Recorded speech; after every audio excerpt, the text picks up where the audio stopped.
Be, yo ade diresik iki. Arep dikirim ning ndi, Mas? Iki ning Banyuwangi, Mbak, pesenane Bu Marjinah iki. Oh. Enak apa, Mbak? Heeh, ngene iki mesti larang to, Mas? Larang piye to murah iki? Piro ngene iki? 4.500.000 oleh gedene sakmene iki. Jajal sepilno to speke kaya apa? Speke iki nggadah lawuh, Mbak iki.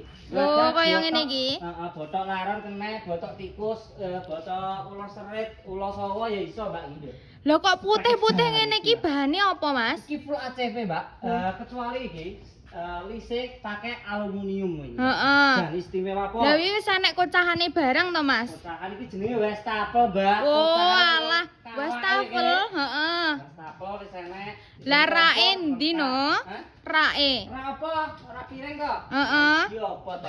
Weh, ngisore wis gawe keramik ya jelas kokoh ngene iki. Heeh. Ngene iki engke piro?